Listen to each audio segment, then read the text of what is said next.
What up, though? Have you ever asked yourself, I need help, but I'm not sure who to ask? Or maybe you said, I need help, but I'm afraid really to ask somebody. This episode is for you. Welcome to the Unstuck Podcast. I'm your host, Drew Koss, and while you're here, you might as well subscribe so we can keep reaching more people and reaching you. So, my wife and I, tell you a little quick story. We're both introverts. I'm probably a little bit more introvert than Jamaica, but she's not going to tell you that, so I'll tell you.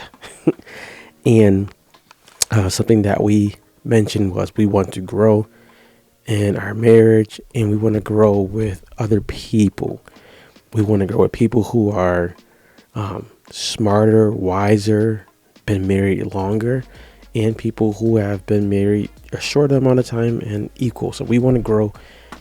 We want to grow with friendships and get help. And I can't tell you all of it, but I want to tell you about this call that we got on, which was amazing.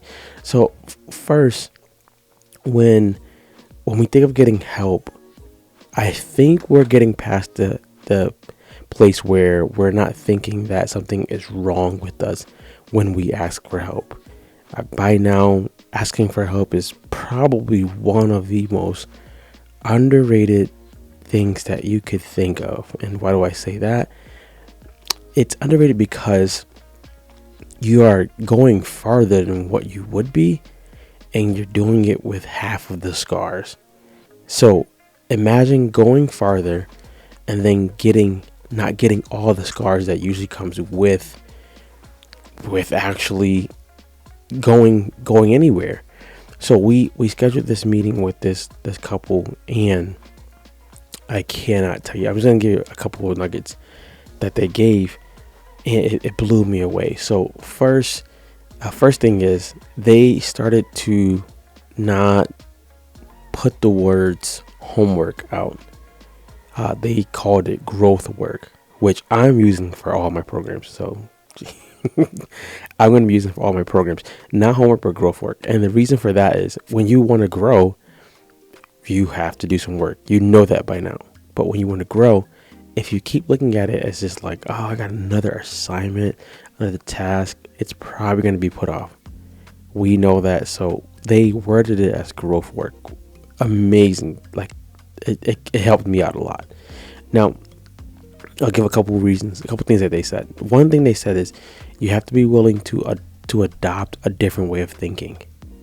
You have to be willing to adopt a different way of thinking.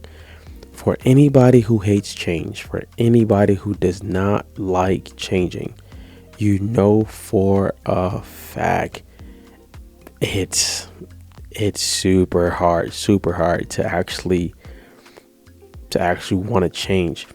Let's say that again. For anybody who hates change, you know it's hard to change, and you know you usually stray away from changing because it's not comfortable. You don't know what's going to happen, and you don't honestly know if you're going to fail or succeed.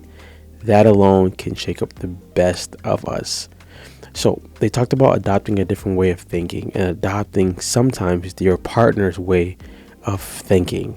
Sometimes your partner may know more in a situation, or they just may have a different perspective. It does not mean you need to think like them forever, but be open to it. And that was amazing. The second thing was go back to what feels safe for each individual first. What feels safe for each individual first? Is this safe? Does this feel safe for me? And this can be based on your childhood. It can be based on some trauma you may have had. It can be based on just life. One of my safety things is I say this to be vulnerable. I don't like letters.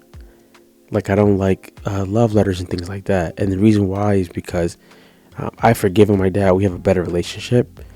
In the past, when he would leave, he would write a letter. So for a while, it would just trigger me. So that's feeling safe for me is if you're going to leave me, just tell me flat out. No, my wife isn't doing that. But we can talk about anything else. So what feels safe for the person? What feels safe for the person? The third one was, what makes you feel comfortable? This is important if you want to grow, if you're getting help. What makes you feel comfortable? Because we need to see that. And then sometimes we need to be like, hey, I'm going to help you come out of that comfort zone, because that's not going to help you actually grow. Okay, so let's move on. One of the things that he said, the guy said, I'm not giving names for privacy, was, if you work on you first, then the business can be let me see how I can word it so it makes sense.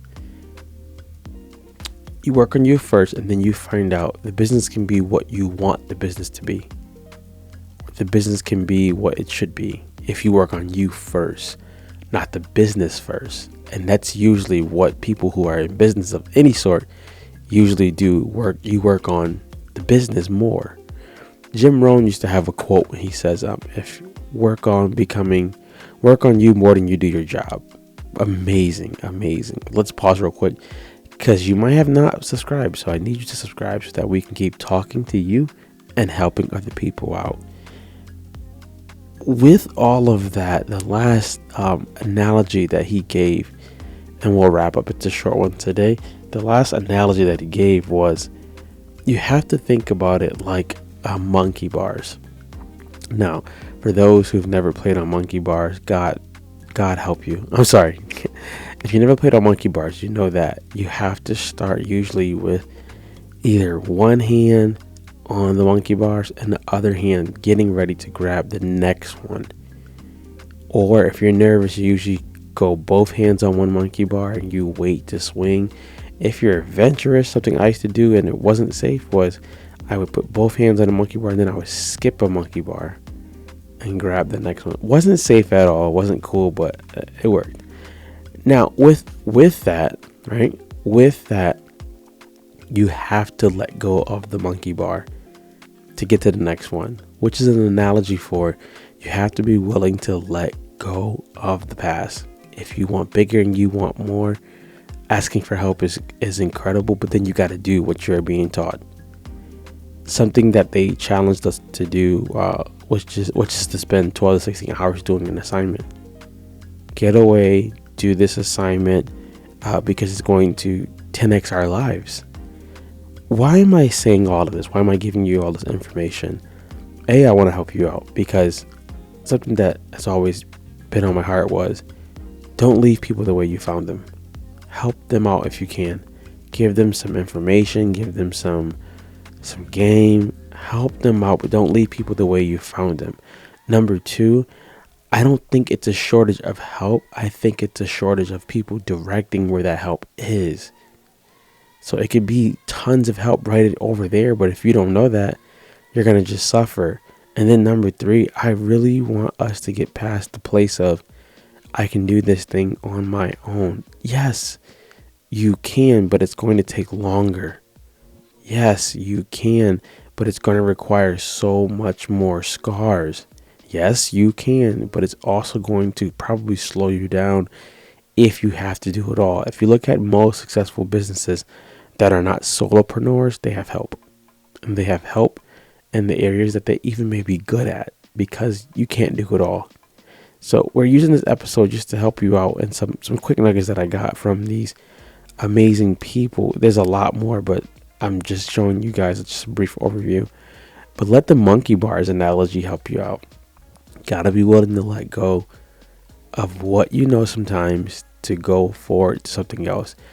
And having people that you get help from or talk to will help expand your vision. You can be thinking, hey, let's use money.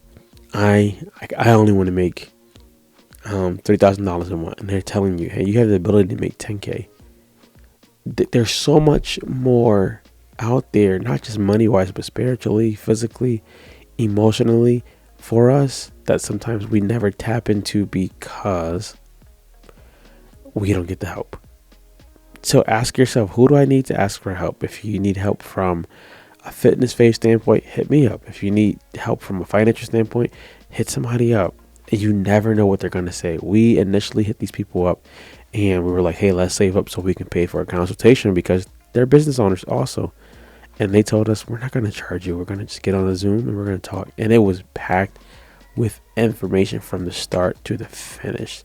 So that's your assignment today. You need to go ask somebody for help. Other than that, I'm out of here, guys. Be great.